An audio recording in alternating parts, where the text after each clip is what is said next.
Metals and Miners. I'm its founder and its host, Gary Bohm. Today we have a fantastic discussion lined up. We're fortunate to have with us Jaime Carrasco. He's Senior Portfolio Manager and Senior Investment Advisor with Harbourfront Wealth Management. Jaime, welcome to Metals and Miners, and thank you so much for joining us today. Pleasure to join you, and thank you for inviting me. So let's jump in. The market's experiencing some major shifts with increasing concerns about economic stability and policy changes. The U.S. is tightening its border, reformers are leading key U.S. agencies, and trade tensions are rising rapidly with new tariffs set for March 4th and government shutdown March 14th. Market trends indicate stock index weakness, particularly in the NASDAQ. In your analysis, what's next for the markets?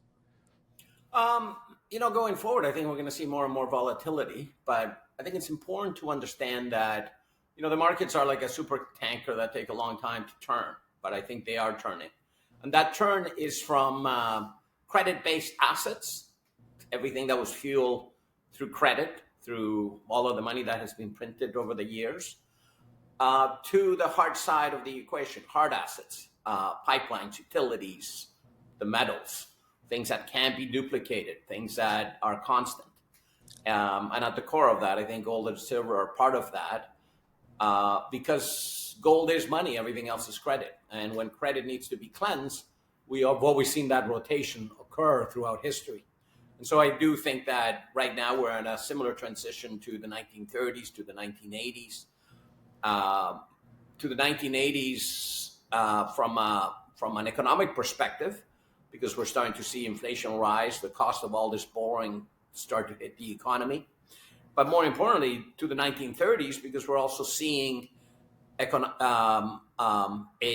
breakdown of the political system, which is important.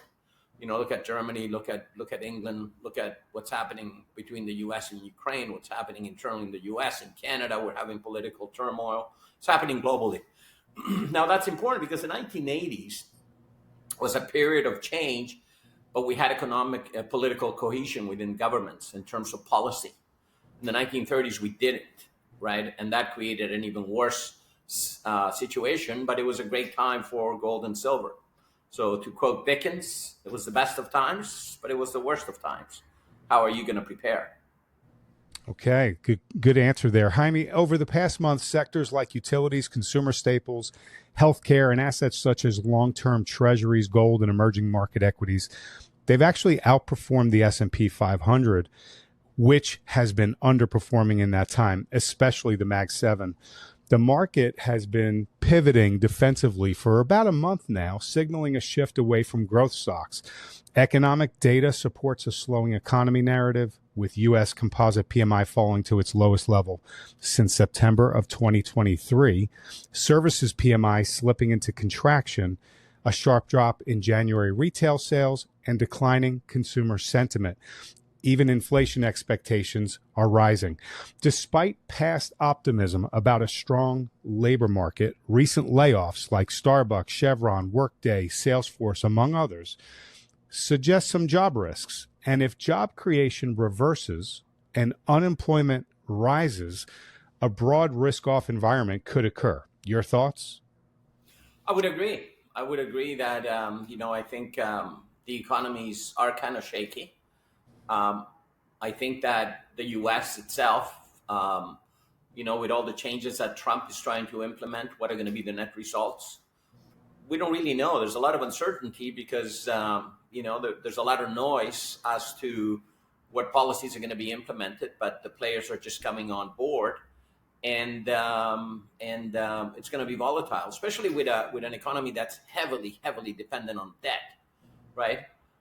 How will that play out? And that's why one of the things that I'm looking at is other places in the world, like what's happening in Argentina, especially on the mining side. We can talk about this past week a little bit later, but you're seeing the cost cutting occurring, the government cutting off a lot of employment from the government because, you have to be honest that even in the U.S., a lot of the employment over the last couple of years was government fed, but that is being paid for with tax dollars, right? So how productive is that, right? You have to rebuild the productive side of the economy. So we go back to that transition that we're talking about. At the core of that question, again, it's the transition from credit-based things that, to hard assets, to doing the tough thing of we got to cut back and we got to clean up the economy so that we can move forward in a productive capacity. Now, thinking about the economy a little bit different, it's important to understand that, the global equity markets are worth 100 trillion. They've gone from, call it 60 trillion over the last 7 years, 60 trillion to 100 trillion. But debt has also gone from 200 trillion to 300 trillion globally, and never mind derivatives and all that, right? So the real question is, hey, I own a $10 million house, but I have a $30 million mortgage. What am I really worth? All right. So, kind of a GDP question here. The Atlanta Fed posted a chart yesterday showing real GDP dropping from 4.1% to negative 1.5%. This has happened in just the last 4 weeks. The last 3 recessions in the U.S. saw U.S. deficits to GDP rise by 6%, 8%, and 12% of GDP. So those numbers equate to an increase in the deficit, if it were to happen today, of 1.6 trillion, 2.1 trillion, and 3.2 trillion. Now, we're seeing Doge making great headway. They're cutting a lot of spending, eliminating government jobs at a very good clip. Some say, though, that too much Doge could push the U.S. into recession, and then deficits would then spike this $1 to $3 trillion that I just outlined. Your reaction to that? Let's do that analogy a little bit different. Let's think of the Titanic for a second. We hit the iceberg in 2008. The water started coming in. The water is credit, right? We are at a point where I think that gold is not rising. Gold's steady. It's the dollar that's finally broken. And it broke down last year when it went above 2,000. So the way that I analyze gold versus the currencies and the economies is I think of the Dixie, the US dollar, as the first deck on the Titanic.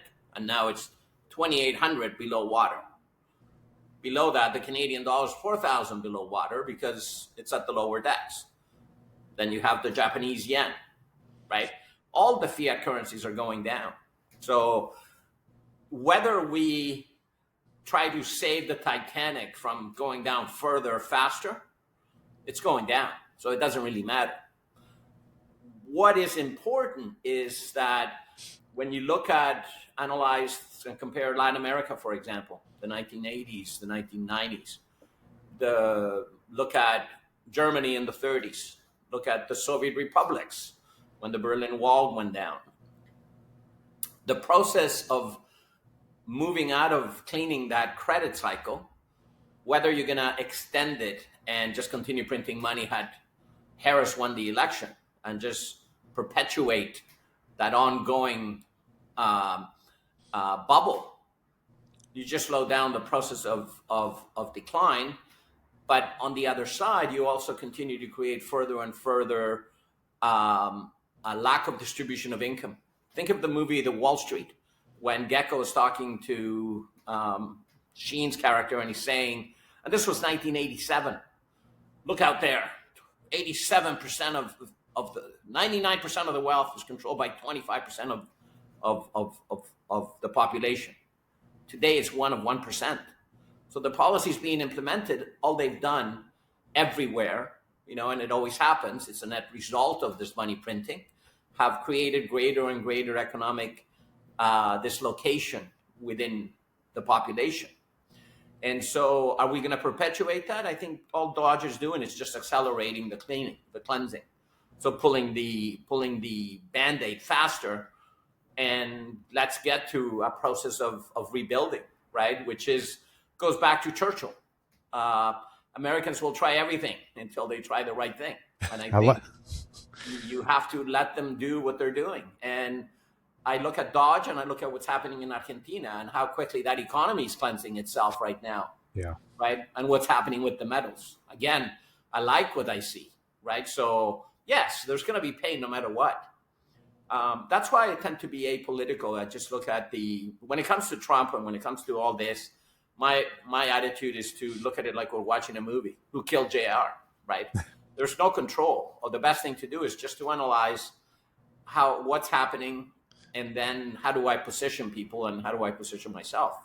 I like your Titanic analogy, and I like your perspective, staying out of the not using a political lens, but rather using an economic lens to evaluate everything. It's much appreciated. That's how I look at things. Because I think at the end of the day, for our great grandchildren when we're long gone, I think it's important to understand that no matter what, Trump is going to be a historical figure that we're going to talk about throughout history from this point forward in terms of what's happened, right? So just understand that we are stuck in the middle of this melee, and just how do we position is more important. So, Jaime, there's a green shoot here in the economic data. Personal income increased by 0.9% month over month in January, exceeding expectations, and the savings rate, that rose from 3.5% to 4.6%. What implications might this have for consumer spending and overall economic growth in the coming months, and how sustainable do you think it is considering current economic conditions? You know what?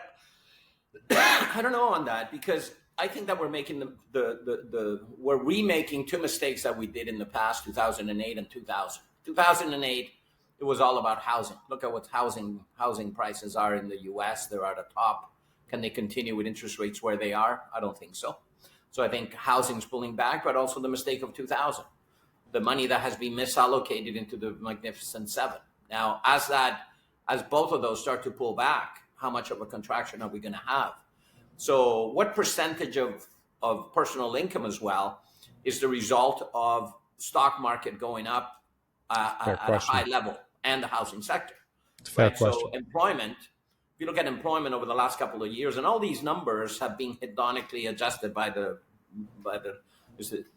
labor statistics. It's funny because I kept pointing out over the last 2 years to the fine print, and I kept saying, Fidel Castro would have been proud of these numbers, because it's all statistical analysis, and now they're cutting back on the numbers, right? But at the core of it, we have an economy that is overburdened with a lot of debt, and that has to be dealt with. So if the market pulls back, if the housing sector pulls back, how much of a contraction are we going to have? And employment has all been part-time, so how much of that is real or really effective growth? So I don't know. I think that to me, it's more a top of the market signal. And I would take a contrarian position to that, in that we are about to see that transition to the cleansing process of the economy, or the foreturning, or the contractive winter that's right in front of us. So you and I had a discussion offline about decentralization. With the growing trend of decentralization across various sectors, from money to information to just about everything, how do you envision that this shift to decentralization impacting traditional centralized institutions, and what are the key challenges and even opportunities for businesses and individuals in adapting to this new decentralized landscape? There are no challenges. That is an amazing question, because that's where I become even more positive as the future that I see unfolding. Let me answer this a little bit different, because I look at history, I look at transitions, I look how the social contract has been renewed. So let's go back to 1776, because that's an amazing period, because that was the last time that on a global monetary system we messed up with a fiat currency system. At the time, the U.S. of the time were the French, and they were printing money like crazy, advised by a guy called John Law. Second thing the French did after they cut off the king's head was burn the printing presses in Paris. But let's think about how the system changes at that point. The economic contraction was so bad that the republics are born. The U.S. In the U.S., George Washington; in Argentina, San Martin; in Chile, O'Higgins; Simón Bolívar out of Colombia. All of a sudden, they say, well, we're not going to pay any more taxes. We're going to rebuild our own countries, and we're going to create a brand new social contract. Forget about the king. So the world changed in an unbelievable way. In England, Isaac Newton and John Locke set the gold standard, and that gold standard set up the world for the UK for the Industrial Revolution that took off from that point forward.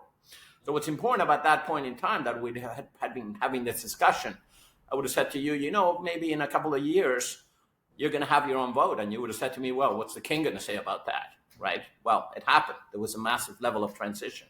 What do I see going forward is that one of the healthy things I see, why I like blockchain, when I first read the white paper, it automatically dawned on me that this was a very liberating technology, because it should do to the banks what email did to the post office. Why? Because what is a bank? A bank is just a centralized ledger where they control our money and abuse of our money and obfuscate the value of our money by just printing it. Well, now we have a decentralized way to transfer money among each other to pay. So a different kind of currency, right? So the banking system is just a centralized ledger that controls the currency.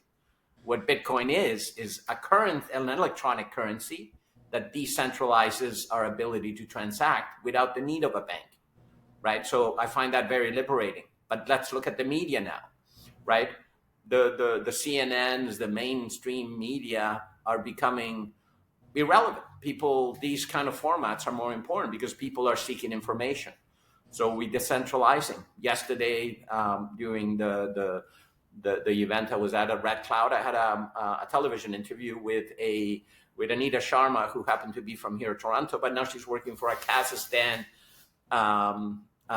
network that transmits to 1 billion people, right? But there I am chatting with them about what's happening here, right? So people, the source of information is completely changing thanks to the internet.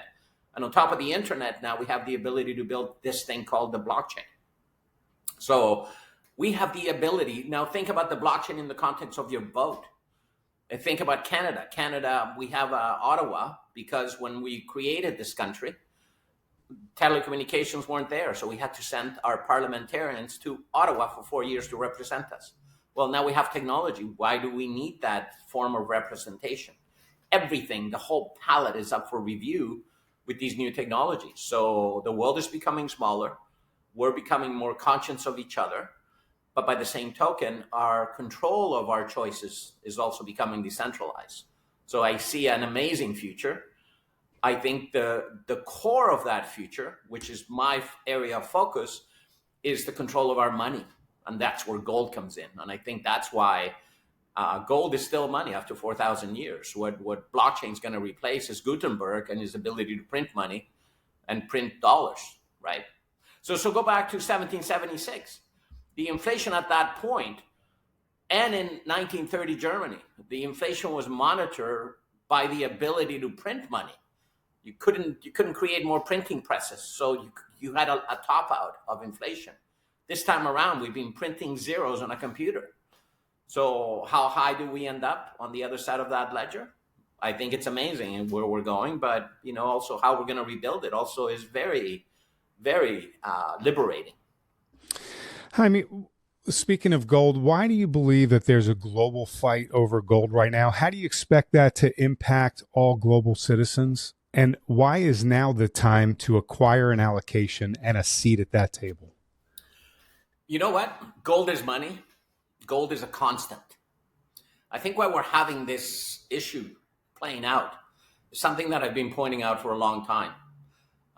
Along the way, I ended up working for Macquarie and chatting with the refiners at the Perth Mint. I think it was around 2016, maybe. I became aware of something, that the Chinese had been shipping a lot of physical gold from Western vaults to Eastern vaults, to their vaults, because they work on a metric system. Every bar had to be resmelted from the pound bar to the kilo bar. So we know for a fact that China has taken 20,000 tons of our Western gold since 2008. So was a deal done at the time because the Chinese really bailed out our system by creating another bubble, their housing bubble, right? But at the bottom line is somebody's missing their gold.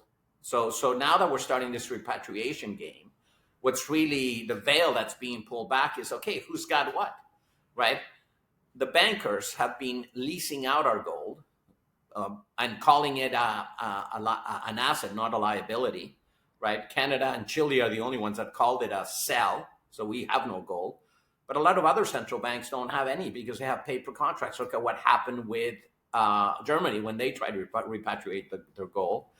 At the end of the day, they had to fess up that I think 20% of the gold was paper contracts, paper IOUs. So when it comes to gold, there's two problems.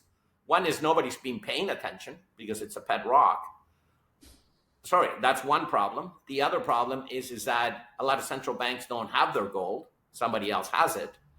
And now that we have to rebuild the system, gold is back at the core of the problem. And central banks have been the biggest acquirers of gold, taking it home, repatriating it. And now that we need to know who's got what, right?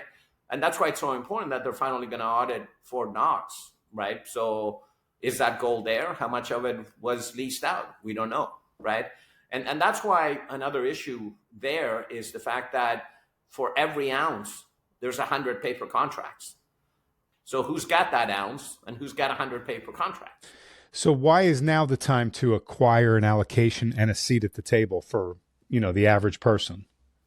For a couple of, because you know what? You either stay in the Titanic and the purchasing power of your savings goes down the toilet the same way it did to a lot of Latin Americans, a lot of family members in Chile and Argentina, versus making a right choice and protecting the purchasing power of your investments, of your assets, right? Gold is already doing it. If you had purchased physical gold or some physical silver, I prefer silver, and had it within even a 10% value of your allocation since 2015 when it was sitting at $1,500. Now we're at 3,000, it would have doubled, it would have protected that purchasing power. But is that the true value of gold, or is that the paper value of gold, right? Where's it going? When you really start to look at the math, what's his name? Sorry, from Credit Suisse. Was it Zoltan? Yeah. Zoltan Posner. When he did that paper about, what if the BRICS were to start trading gold again, trading energy using their gold reserves, right? He figures out just for oil, for those 5 countries, gold had to be at 8,000. What was he saying? What he was saying was, look, they do X value in petrodollars, in US dollars, X value between themselves. Well, if that X value transfers from petrodollars to a gold-backed reserve, what should be the value of that trade? Well, that was $8,000 at the time. So we start to see a picture, and that was just oil. Never mind everything else they transact, and never mind that's just 5 nations. What about if we go global? Right? So that gives you a little snippet behind the curtain of what if gold was to return into the monetary system, which is an important question because it is returning, because it's still money, right? Well, I think you're making a very compelling case as to why people need to own it and where the world seems to be going. So, going further down that trail, what's the right allocation for folks to have in this new global economic world that we're moving into? When I started early on, I went through the Merrill Lynch training, and we did the Dun & Bradstreet asset allocation models, part of the course, because we were looking at okay, what percentage in a portfolio, 80% of a portfolio's long-term return will be the allocation you hold. Under normal circumstances, in the precious metals, you should have had 7 to 8%. Today, global wealth is sitting on 1%. 99% of global money has a generational problem that they still think it's a pet rock. Well, that's a mistake. So 6 to 7 under normal circumstances. In my conservative portfolio, the blue chip portfolio that I manage for clients, I have it at 30% in allocated to the monetary metals, right? I have to admit that it has been underperforming because the markets have gone crazy, and 30% might have been a little bit too much up to now. But I think that's when everything turns, it's going to be great. It's going to be because my clients have already done the hard work of building the allocation, of holding it, right? And go back to Warren Buffett when, was it Fortune magazine in 1998 said, oh, Warren Buffett's lost it because he hasn't bought Microsoft. Well, today, nobody thinks he's lost it. No. And for some reason, that theme has continued to recirculate, and he keeps proving them wrong. All right, Jaime, GDX and GDXJ, they're both up about 15% or so since January 1st. The miners were decimated over the last few years. It's been a very bad time for them, yet their profits are exploding as gold prices are elevated and sustaining costs, they're moderating. Are the miners setting up for a huge catch-up period? I think so. I think so because forget about the price of the miners. And I think this is the biggest opportunity for independent investors that are thinking about these issues, even though their advisors aren't. Let's start first with the advisory side of the equation because they've had it easy. Advisors are doing the same mistake they did when I started in the business in the late 80s. We were just coming off that inflationary period of the 70s. Prior to that, advisors weren't thinking too much because we were going through the Nifty 50 period and you just park assets. You could throw a dart at the Dow and you were going to make money. But then inflation hits and now you have to start thinking again. You have to become a stock picker. So I went through the Merrill Lynch training to stock pick because we were still in the mindset of the 70s where not everything worked, right? You had to pick the right company in the right sector that was going to make it through protecting purchasing power and growing purchasing power, and that required good management. And that's one of the keys, good management, right? So you have to become a stock picker again. Your question about the GDXJ versus the GDX. Well, you know what? If you do some stock picking and had held Agnico Eagle, you would have beat the GDX. I don't believe in the pools because you have a lot of bad management. You have a lot of companies, right? When I look at the miners, I look at management, resources on the ground, cost of production, and geopolitical risk. The GDX doesn't look at that. They just look at the whole breakdown. Also, I'm overweight silver because I think silver is going to be a better strategy, right? So go back to 2015, I was at a 5% allocation in the sector. Now I'm at a 30%. I've been increasing it. Go ahead. No, go ahead. So the junior miners, they don't really make any money as they're exploring their land package. They're trying to establish their mine. Those efforts are very expensive. Do you expect the junior miners to see equity gains in this coming cycle, or will perpetual money raising continually dilute shareholders and steal potential gains? Okay, let's review that definition. Because junior miners, there's a lot of really good producers that have become junior miners because money isn't entering them, right? So I would separate in the junior miners, junior producers and explorers, because those are different animals.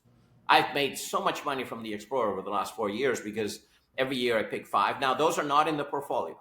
That's 100% speculation, but you got to own at least 5. Because there you're taking a bet on the drill rig, right? But there I've been very lucky.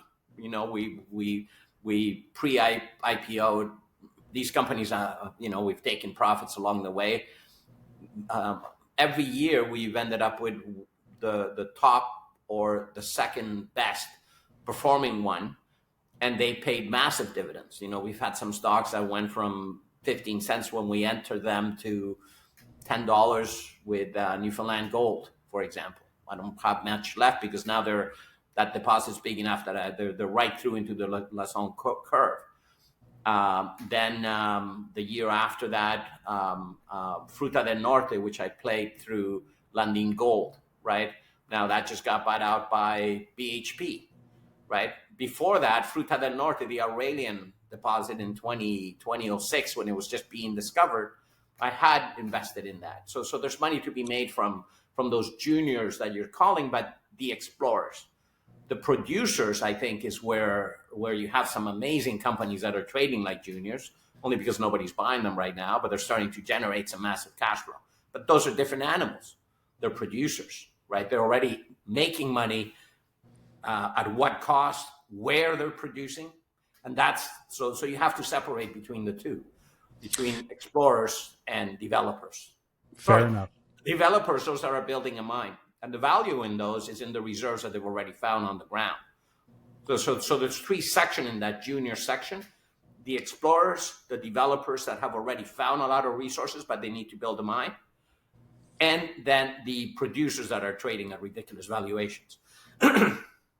So, Jaime, the mining complex as a whole has been underinvested for years, yet the metals and minerals are needed for humanity to keep progressing forward. At what point will that underinvestment really matter? You know what? I think that that's what I call the among institutions and investors today, the cognitive dissonance of investing, right? Because they're chasing returns. Well, you know, I look at it on Twitter. Everybody's looking at the price of gold and they're talking, oh, we never broke through 3,000. It's over. Now we're going down to 2,800. So they're looking at the volatility, but they've been doing that since 1,500. But yet, instead of taking a suitable allocation within the least risky producers, just sitting on it, which is what investing is about, buying these companies when they're cheap. Well, you know what? Agnico was $40 at the low, and now here we are sitting at 140 Canadian, and still, you know, it's become the number one mining company. My average cost, I think it's 50, right? It's when do you get in, and that's why I rather concentrate on a suitable allocation than the volatility of price. Is the price going higher? For sure, because gold is back. Gold is money, you know, and if at the core of the question, that is what people have to understand, that after 4,000 years, gold is doing exactly what it's done for 4,000 years. What? Become a peg back to a monetary system that needs to be rebuilt because we've lost trust in the system. It's the lack of trust. Think about what I was saying about the 1930s. What was at the core in the 1930s, we're still working within a gold standard. So even though you lost trust in the German politicians or the French politicians or the British politicians, their money and their debts were still backed by a tangible called gold. Today, are the French going to pay us back the money that they promised to pay us back? Are the Canadian government going to pay us back all those debts that they promised to pay us back? Is Medicare, Medicaid, and Social Security going to pay back in that fiat dollar, right? So at the core, what we're witnessing is a transfer again to not only the global system that has lost trust in itself, but how do we reset the system? And that's where gold comes in, because it's the only thing that we can all trust to use as money in foreign trade settlement. Outstanding. Well, hey, everyone. Welcome to this fantastic interview with Jaime Carrasco, Senior Portfolio Manager with Harbourfront Wealth Management. This has been an amazing discussion. And before we wrap up, to get to our final set of questions, I want to direct everyone interested in the metals and mining sector and investments to dive into our Substack at metalsandminers.substack.com. Join our community and receive a free report titled, "If You Don't Own Gold, You Know Neither History Nor Economics." That's a famous quote by investing legend Ray Dalio. Consider upgrading for access to premium content that offers expert-driven insights on global trends, asset sentiment, alongside deep dives into the mining sector. All premium content provides a comprehensive analysis for more informed decision-making. But even without premium, there's plenty of free content daily. So go visit metalsandminers.substack.com, join us and explore. And thanks again for watching this interview. Now, I'm positive that you've enjoyed the conversation with Jaime as much as I have. Please let him know, hit the like and subscribe button, and leave a comment below the video. Jaime, let's finish off our discussion with what I call a lightning round. I'm going to ask you to rank a few assets as a buy or a sell by giving it a score of 1 to 100, with 100 being an extreme buy, 1 being an extreme sell, and then just give one sentence as to why you take that position. If you're not following the asset, that's okay. All right? All right, on a scale of 1 to 100, is gold a buy or a sell right now, and why? Gold itself, I would put it at a 7. The producer at a 10. Okay, out of 100. Oh, out of 100, sorry. 80 and 100 on the producers because of the money they're making. Good quality producers with cash flow. Oh, their profit margins are going through the roof. The good quality companies. Okay, And they're so all going to be making money with higher prices, anyways. so the gold miners, they're the top I would producers. definitely recommend that anybody have an allocation in them of at least 10% of their portfolio. And that's an 80 that you're giving that? 100. 100. And then you're giving gold itself, the physical, an 80? Correct. And Correct. why are you giving that an 80? Maybe even a 70, because to me, gold is money. So it's my cash position within the portfolio. Okay. So if somebody has a portfolio and they want to be holding cash, US dollars versus gold or silver, those are the three choices for the cash component. All right. We'll go to silver miners in a moment, but silver, 1 to 100, is silver a buy or a sell, and why? Silver itself, I would put it as an 80 as well. I prefer silver to gold because the gold-silver ratio has to correct. When does it correct? That's the problem. It requires more patience. So maybe right now, for the average investor, I would put it at a 60. For myself, I have it as 100 because I'd rather save in silver than gold for my personal bullion holding. And I'd rather have, because my strategy is to let the gold-silver ratio correct, and then I'm going to convert that silver to gold. Understood. But I have a lot of patience. Okay, understood. So, all right, silver miners, 1 to 100, buy or sell, and why? I would put them at 100. I'm actually equally weighted gold and silver producers, because go back to your GDX question earlier. In 2009 to 2011, the GDX, $100,000 invested turns into about $350,000 by the top of the cycle. By keeping a weighting of 50-50 between silver producers and gold producers, that 100,000, I turned it into $1 million. It's the leverage of the silver producers. Because what I want out of the producers is the financial leverage. The earnings go ballistic because as the price of silver rises faster than the price of gold. Understood. All right, copper, 1 to 100, is copper a buy or sell, and why?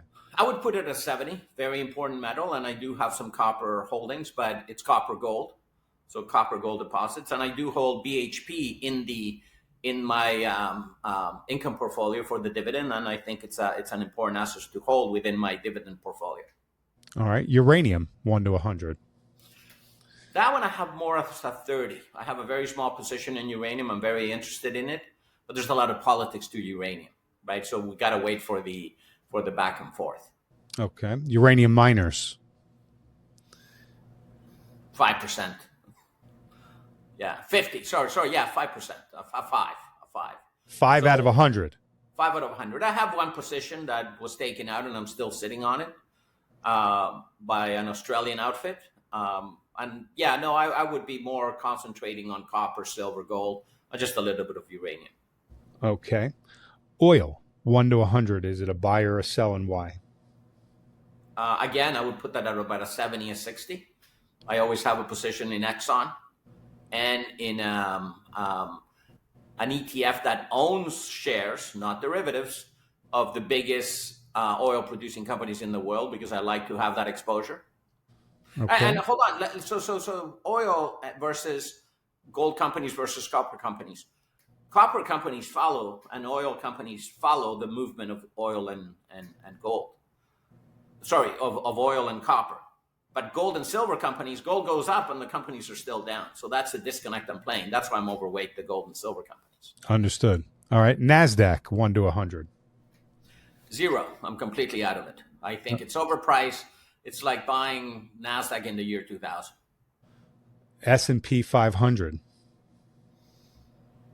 I would put it at about a 40.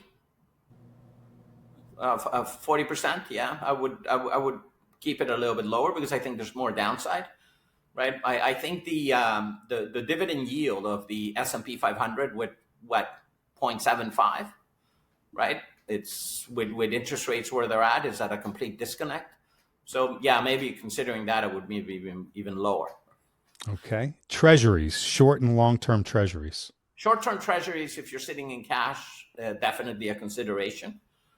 For how long are you going to sit in cash considering inflation? That's the other question. Well, for now, let's say for the next 6 to 12 months, what would you put that number at?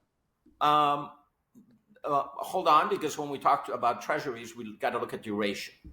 I wouldn't buy anything longer than about a year out, because long-term treasuries I don't want to sit on. I think interest rates on the long end of the curve are going higher. So we'll say short term. We'll say short term is a year or less.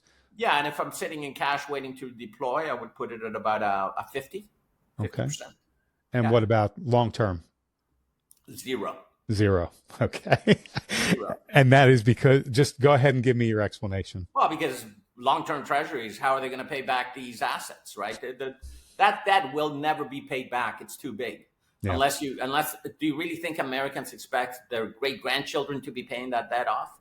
Governments never default. They devalue, and that's what they're going to do. The question is when. I think that period, as Besant said, within the next 12 months, we will revalue the asset side of the equation, which means they're going to devalue the liability side of the equation. So I think 12 months is my time window. Okay. And lastly, on a scale of 1 to 10, with each representing a percentage like 1%, 2%, 3%, or 1.5%, where do you see inflation ending 2025 in the U.S.? Let me answer that a little bit different. Inflation went from 0.3% to 9% in the first cycle. Inflation always comes in waves. I'm a sailor. This wave started at 3, not 0.3. So where's it going? Higher than 9. That's for sure. Okay. And it's always exponential. If you had to put a range like, 2 to 3, 3 to 4, 4 to 5, at the end of 2025, of course, those cycles can take a few years to play out. What do you think at the end of this year it'll be around?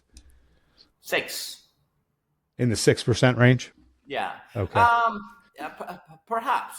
Not if 5 to 6? I'll put it between 5 to 6, but with the caveat that if we go into a deflationary contraction, because we're not printing money anymore and the government's shrinking, we might not have much inflation like we have in Argentina. Yeah. So if Trump's policies follow what's happening in Argentina, you might have a deflationary environment where it stays down here, but at the cost of a very, very big economic contraction. Yeah. So you're leaning more towards, a re-acceleration of inflation. That's where you're leaning. Yeah. Yeah, definitely. Okay. Jaime, thank you for coming on to Metals and Miners, being so generous with your time, analysis, and ideas. Would you let everybody know where they can learn about your work and how they can connect with you?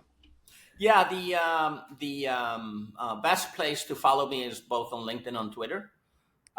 We are setting up, we just moved from Canaccord over to Harbourfront Wealth, and we are setting up a better email. We're using CarrascoWealthManagement.com at the end. So as soon as we have that up and running, we're in the transition process. We will have either jcarrasco@cwm.com to join us, or info@cwm.com instead of the whole Harbourfront Wealth. But to follow my thoughts and opinions, Twitter is where I'm always making market comments, trying to steer people not from making crazy decisions and jumping off the ledge.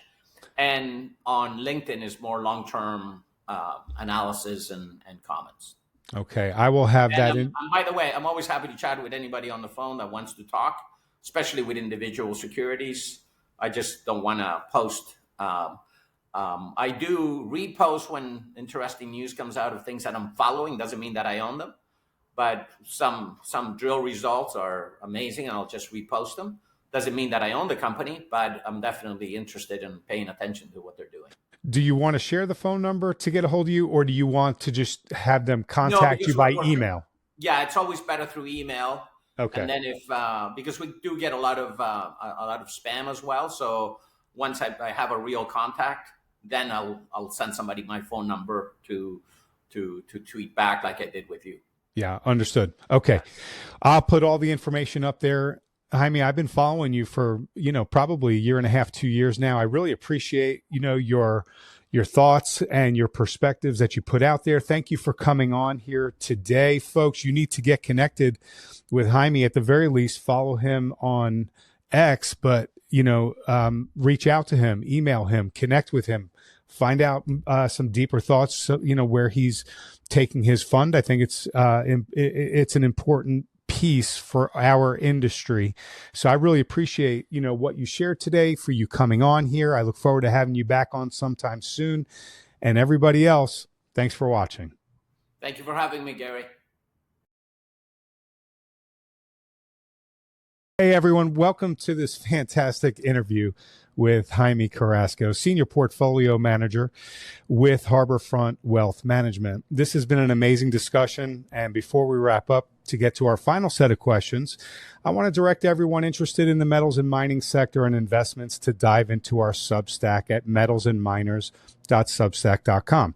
Join our community and receive a free report titled, "If You Don't Own Gold, You Know Neither History Nor Economics." That's a famous quote by investing legend Ray Dalio.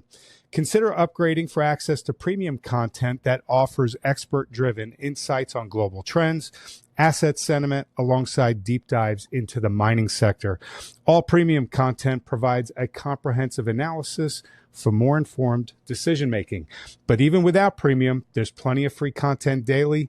So go visit metalsandminers.substack.com, join us and explore. And thanks again for watching this interview.